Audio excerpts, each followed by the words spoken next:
Hello, everybody. Welcome back to Access Blockbusters Pod. And guys, we are so close, so close to Deadpool and Wolverine. So welcome to a special episode where we are going to be previewing Deadpool and Wolverine, talking about what I'm worried about, what I'm curious about, and what I'm really excited about. And then we'll be talking about some bold predictions before we get on our way. So this will be one of the last episodes that we do, last videos on the channel before Deadpool and Wolverine. And I thought, what better way to celebrate than by talking about what I'm really excited about and what I'm hoping for from the film before we get here? Because guys, this is it. This is not to put too much pressure on Mr. Feige, because I know that he already has copious amounts of pressure on him right now to kind of steer the MCU back on track. But this is, I mean, if you talk about a monumental project in the MCU, this is it, because this is not only going to usher in a kind of new era for the MCU with R ratings and with Deadpool and with the legacy Fox characters coming in, maybe. We'll talk about that with Hugh Jackman.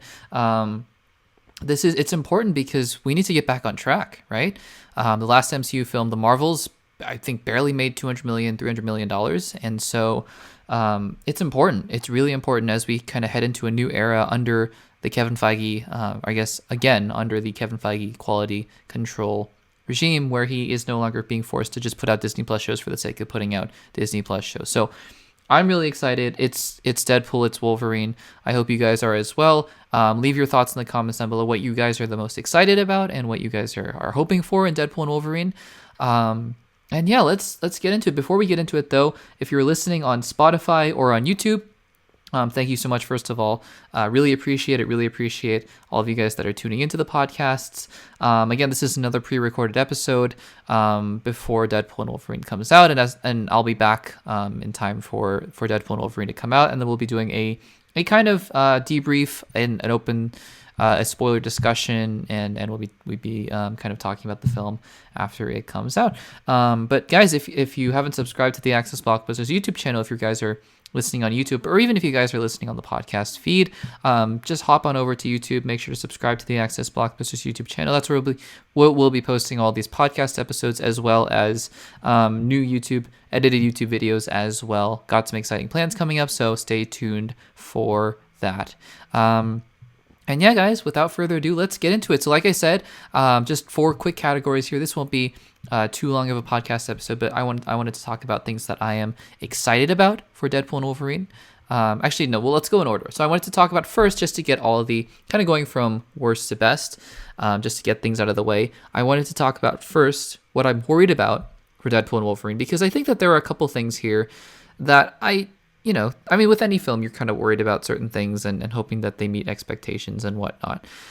So what I'm worried about, what I'm curious about, and then what I'm excited about, which is a whole lot of things. So we won't have time to talk about every little thing that I'm excited about, but again, just super excited to get into it. And let me just add one more thing that I'm excited about that I just thought about right now.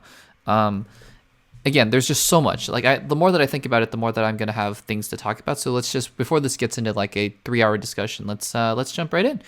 So, look, I mean, with any film, especially with a film as big as Deadpool and Wolverine, there are going to be things that that anybody, honestly, are probably going to be worried about. And so I've just listed 3 things here, and I think that these are pretty common. A couple of them are at least pretty common refrains. I mean, I just, I'm hoping that these are things that Ryan Reynolds knows and will avoid, but also it's just, who knows before the movie comes out, right? So let's talk about them. The first thing is, and this is, I think, probably the worry that a lot of people have: too many cameos, and cameos just for the sake of cameos. Now, I think, in terms of just saying too many cameos, I think it's fair to say that Deadpool and Wolverine will have quote unquote too many cameos, which in itself is not a bad thing, right? I mean, if you're talking about, I guess the words too many implies that there shouldn't be that many. I guess it's just, it's just to say that there will be a lot of different cameos coming in. I mean, even in the trailers alone, they felt comfortable showing, what was it, Toad and Lady Deathstrike and Azazel, and I think some version of Juggernaut and everything. And we know Elektra is coming back, so Professor X probably coming back. So we know a lot of what's going to happen here. And it's going to be a multiverse film, right? So what I'm hoping for is just it's not, cameos for the sake of having cameos. Now, I mean, just thinking about Multiverse of Madness for a second, I think that the Illuminati were fine in the Multiverse of Madness, but I don't think that they were super terribly integral to the story as well. Sure, they were a way to show that Wanda was extremely powerful. Did they need to be hyped up that much in that regard? No, not really. So I'm hoping that, at least for some, because I know that a lot of these cameos will just be cameos for the sake of cameos, right? I mean, I don't think every single person that they asked to come back into this movie is going to be important. That's impossible. And if they pull that off, then it's going to be one of the greatest movies of all time. But I'm hoping that it's going to be more in the vein of Spider-Man No Way Home than with Doctor Strange in the Multiverse of Madness, where in Spider-Man No Way Home, you had they weren't even cameos. They were actual appearances from Tobey Maguire and Andrew Garfield, but also Alfred Molina, Willem Dafoe, etc., where they were actually integral to the story while also paying homage to what came before. So I'm really excited, but also very nervous about that. Point number 2 that I'm worried about is that it's going to be too silly without story. And what I mean by that is that the Deadpool films are inherently very silly. They're silly in a kind of dark, violent, vulgar way, but they're silly. I mean, they are silly. But the first 2 Deadpool films also had heart, and they also had a pretty self-contained story. I think the second film was a little bit bigger than the first one, obviously. But they had stories that they wanted to tell. And so what I'm really hoping for is that you don't end up in a situation where it's just jokes and silliness for the sake of silliness. And I think that the trailers hint towards a story that's much deeper than what's on the surface with this variant of Wolverine letting into his entire universe down. But again, it's something that I'm hoping that they mitigate and balance out as much as they can in the right ways. I trust Sean Levy, I trust Ryan Reynolds, and hoping that everything goes well there. Point number 3 of trepidation, and this is something that I've actually been worried about pretty much since the beginning. And the trailers honestly haven't done anything to make me less worried about this, is that this movie looks like it takes place 80% in the void. And that is a little concerning to me. Now, there are a couple things here, right? Because I want to harken back to a film that a lot of you, seem to dislike, and maybe a lot of MCU fans don't like as much, Ant-Man and the Wasp: Quantumania. There's a film that took place about 80 to 90% in the quantum realm. And that didn't really work out that well, in my opinion, because of a couple things, right? One of them was the CGI. I think the CGI was pretty shoddy in certain parts with the volume and the technology that was used there. And honestly, that's not a concern here with Deadpool and Wolverine, right? So I want to quash that by saying that from everything that I've heard and everything that I've seen in the trailers, doesn't look like a problem, because I know that Sean Levy and Ryan Reynolds made it a point to film as much of this on actual location as possible. And so I don't think that it's going to be a problem of CGI or looking too fake or anything like that, because I think this film will probably look better than most of the MCU films that have come in the past year or so.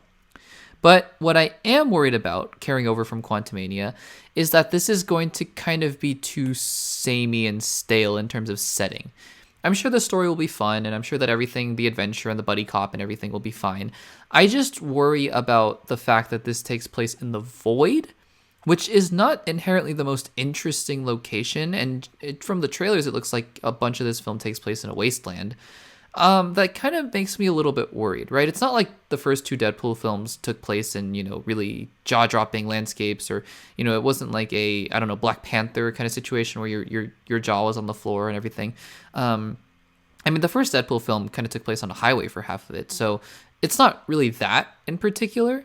It's just more of the setting and kind of being too self-contained in that regard, and just kind of being too samey and too boring, that I'm a little worried about. That it's going to just take place in the void, and that's going to be it. And I'm hoping that it's not going to lose my interest in that regard. I know that there was a Doctor Strange portal in the trailer, and so hopefully they're going to be going to some different universes and some different locations. I know that they'll be in the TVA for at least a little bit of it. It's just hard to say. It's hard to say. I'm a little worried about that. I'm not going to lie. So those are 3 of my primary concerns with the film. But let's move on to what I'm curious about with the film.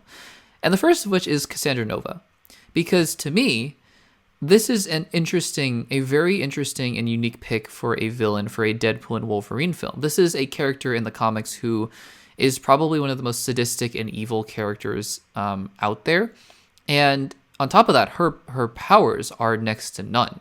I mean, she rivals Charles Xavier in terms of, because she is Charles Xavier's twin. And so it's really interesting because I mean, Deadpool. It's weird to say that Deadpool and Wolverine aren't powerful because they are probably two of the most powerful characters in comic books, right? Deadpool and Wolverine both with their healing factors. I mean, the fact that you have this entire trailer fight where, in the trailers you see them fighting, and I mean they're both just ripping each other apart because they can both heal from that is, I mean, it shows that they're powerful. But against telekinetics, right? Against telepaths, I mean, while Wolverine is powerful in the films, even in the films, the X-Men films, he wasn't a match for Charles Xavier, for example. I mean, there's a reason that Charles is Charles and Wolverine is Wolverine, and I'm not worried because I think that they probably have a very specific reason they're using Cassandra Nova here. But I am curious to see how Emma Corrin, I believe that's the actress who is playing her, portrays this villain and how and why she was the villain to be chosen for this film.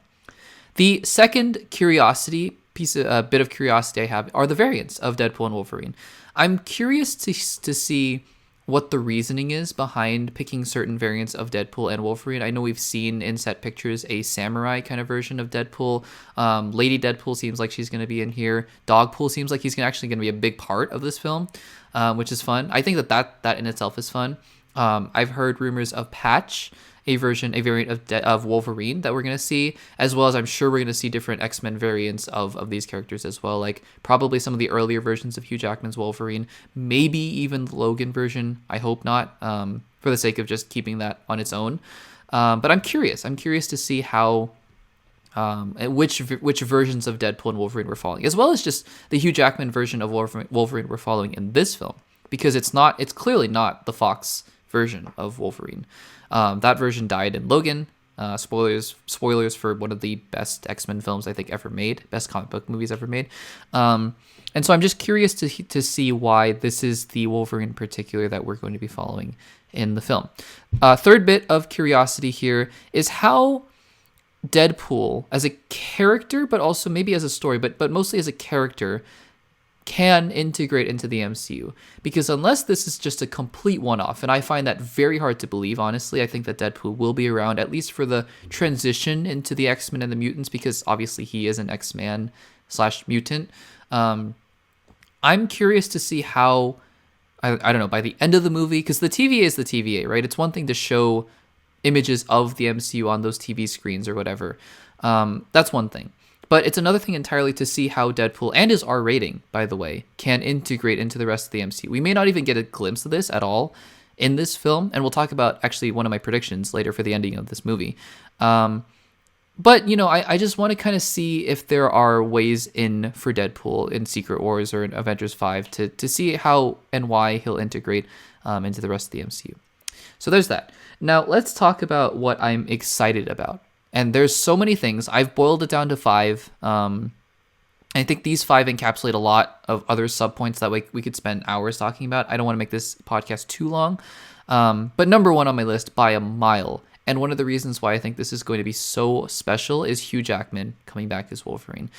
Now, yes, I am one of the first people who would tell you I would never want them to touch the legacy of Logan, ever, because that is one of my favorite movies ever made. I think that is beautiful. The ending that they gave to Logan is phenomenal. Don't touch that. That being said, Hugh Jackman is also he's probably my favorite actor of all time. I love Hugh Jackman and the versatility that he has as an actor to do things like The Greatest Showman and Les Miserables, but also to do things like Logan, Wolverine, Real Steel, all these different things, right? I think that he's so versatile as an actor. And he's coming back to the role that really made him who he is, right? And I think that that's really exciting. I'm just so excited to see Hugh Jackman again as Wolverine. I never thought we would see this ever, especially in the MCU. I'm so excited about that. Second thing is Ryan Reynolds, because let's face it, I mean, Deadpool is Ryan Reynolds, Deadpool is Ryan Reynolds, right? And just the DNA that he puts into this, the uniqueness of Ryan Reynolds being Deadpool. He is so built to be Deadpool that it is really getting to that point where you kind of put him up against, like, yeah, sure, you can recast Iron Man at some point when they reboot the MCU, but he will almost always just be Robert Downey Jr., right? Just as Loki would be Tom Hiddleston. It is Ryan Reynolds, it is Deadpool. And the fact that he is coming back and in full force, and they gave him the R rating, and they just said, you're going to be Deadpool, have fun with it. Sean Levy as well, who, I mean, this is kind of a sub point. Sean Levy, I love Sean Levy because of what he did with Free Guy, his work with Stranger Things, which is one of my favorite shows of all time. Just the two of them working together to make this project, I'm so excited about.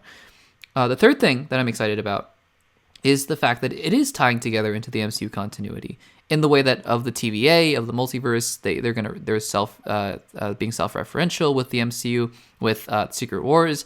I think that that's something to be really excited about as well. Rumors of Owen Wilson showing up, maybe even Tom Hiddleston, who knows? That would be really cool, or just a little quick cameo, I guess. But yeah, I mean, that in itself is super exciting, that this is finally the Deadpool that's going to be in the MCU. But actually, the counterpoint to that, and another thing I'm super excited about, is the fact that this is going to be heavily influenced and referencing the Fox legacy. Because some of those Fox X-Men films are some of my favorite just Marvel films, comic book films, films in general that have ever come out. For example, obviously Logan, one of my favorites of all time. The two Deadpool films are great. But even on top of that, X-Men Days of Future Past is phenomenal. I think, for example, if X-Men Days of Future Past were to be ranked in the MCU ranking for me, it would be top 5, top 10 for sure. It's fantastic. The first couple X-Men films are great. And so, First Class I really enjoy. And I think that hearkening back to the Fox legacy one more time before we kind of shut it down, and who knows, we might not shut it down for Secret Wars. Patrick Stewart and Ian McKellen may show up again in Secret Wars. I think it's just so exciting. And number 5 is just that it's another Deadpool film. And the first two Deadpool films have been so uniquely funny and humorous in a way that's meta and self-referential, that I'm excited to see another iteration of the character. And it seems like they're retaining all the DNA that made the first two films what they are. And I think that is so exciting as well. So obviously, there are thousands more reasons to be excited about Deadpool and Wolverine, but those are just a few that stick out to me in particular. And I'm really excited about it. I really am. So there is that. To round out this podcast episode, I want to give 6 bold predictions for the film. A couple of them are just about the movie as a movie in general, not what happens within the movie. But most of these are just going to be about things that I think I'm just going to take a shot and see, hopefully I get some of these right. Some of these I will definitely get wrong, but hopefully we'll see where that goes. And some of these are things that people have been hoping for and predicting for a while, but they're still bold in the sense that there's a chance they don't happen. Sean Levy and Ryan Reynolds have said that they've made a film for the fans, but obviously that you just can't fulfill every fan's dream of every single thing. And obviously, if none of these things happen, doesn't necessarily mean this will be a bad Deadpool film at all, or a bad film in general. So 6 things that I wanted to talk about before we wrap up this podcast episode, previewing Deadpool and Wolverine. Number 1 is that this film's ending will be the most important of any MCU project in the multiverse saga in setting up Secret Wars. I feel like this is bold because I think Fantastic Four might have something to say about that. I feel like Doctor Strange 3, if that happens, will have something to say about that. I just have a feeling, though, that whatever this means, whether it sets up the villain of Avengers Secret Wars like Doctor Doom, whether it sets up Battleworld, I think that in the same way that, let's just say, I don't know, maybe like a Thor Ragnarok was important in setting up the ending into Infinity War, or even I don't think Civil War, Spider-Man Homecoming were that important, but yeah, like a Black Panther maybe, or I can't think of a better example off the top of my head. So we'll just go with Thor Ragnarok as that led right into Infinity War. And I know that we have a long way to go before Secret Wars, but something just tells me that this is going to be super important to Secret Wars. So this is something that obviously we can't verify until Secret Wars actually comes out, because I'm sure Doctor Strange 3 will be kind of a big setup movie for Secret Wars. But who knows? Maybe we'll see the formation of Battleworld. This takes place in the Void, right? So who knows? The Void might end up being Battleworld for all we know. Who's to say? So we'll see. So that's number 1. Number 2 is that this will be the most emotional Deadpool movies. And I'll go a step further, because there's only been 3 Deadpool movies when this comes out. And the first 2 were emotional in a way, right? Like the second one was dealing with the death of Vanessa. And the first one was dealing with, just his whole situation with his cancer. Very emotional, for sure, in their own ways. But I think that this one will deal with, the collapse of losing the collapse of entire universes. But more importantly than the big world-ending stakes are the stakes of Deadpool, as he mentions in the trailer, losing everything that he loves and having a Wolverine who let his entire universe down in the same way. And so I'm predicting that not only will this be one of the most emotional Deadpool films, the most emotional Deadpool film, but that it will be one of the most emotional MCU films in general. I think that you have the makings, actually. I think Ryan Reynolds and Hugh Jackman are not just going to make a dumb, goofy film just for the sake of it with Sean Levy, but I think that they're going to actually pour a lot of emotion into the ending and the stakes of this movie as well. So I think that will be something that will surprise a lot of people. Third thing, and this is something that I am just taking a complete stab in the dark with because I don't have anything to base this off of, is that I think that this will be the MCU film that answers a lot of big questions that we've had within the MCU continuity. Because let's face it, a lot of things on the MCU are just so confusing right now. The reason that I say this, though, is that I'm not saying that this film will, like a part of the story will be answering what happened to the Eternals after Eternals. I just think that what this film will do is have Deadpool make jokes at the MCU's expense, but will also kind of slyly answer, kind of quietly, subtly answer some of these questions while also poking fun at the fact that the MCU hasn't answered all these questions. So I could imagine a scene where Deadpool is just kind of, in the TV and he's like, oh, I guess they're wondering what happened to the Eternals. Well, they're off doing this. Or something like, oh, well, you guys didn't know that, I don't know, Doctor Doom bought Avengers Tower. Well, shame on you guys, or whatever. Like something like that, where he's just making fun of it, but also subtly revealing answers to some of these questions that we've been having. Because I think Deadpool and Wolverine is going to be so self-referential, and it's going to bash on the MCU as well, that might as well have some fun with it while also answering some of these questions as well. Number 4, and this is something that I think a lot of us are just hoping for, Wolverine versus Hulk. I think that it would be so fun if we saw Worldbreaker Hulk versus a Berserk Wolverine. And I don't think we have any basis for this other than just we want it. And I don't think that that's a particularly good reason to have anything in a movie at all. But also, Wolverine versus Hulk. I really hope. So there's that. Number 5, I'm actually going to go with number 5, just, saving the big one for last. So number 5 is just a thing about the movie in general, that it will make $1 billion. And I'll put a prediction on it because I think that this movie is going to be so successful. And if Oppenheimer as an R-rated movie made $1 billion, I think this movie can easily, if it's good, and I think it will be very good. So I'll say as a final prediction, $1.2 billion is going to be the final total for this movie. The first, Joker made $1 billion, but the second and the highest grossing R-rated movie of all time, $1.2 billion is my prediction. And number 6 is that, and this is again it's a prediction that I don't think is based on much of anything as well, is that while Deadpool will make tons of jokes about, being in the MCU now, which he's in the MCU proper, but I don't think he will end up in Earth 616 at the end of the movie, because I think what we're setting up here kind of loosely is a bunch of different characters ending up in a bunch of different universes at the end of their films. And I think we're beginning to see that with Monica Rambeau in the Marvels ending up in a different X-Men Fox-related universe that I don't think is the same universe that you're going to take Deadpool from. I don't think so. I think Deadpool is going to end up in a completely different universe instead of Earth 616 at the end of this movie.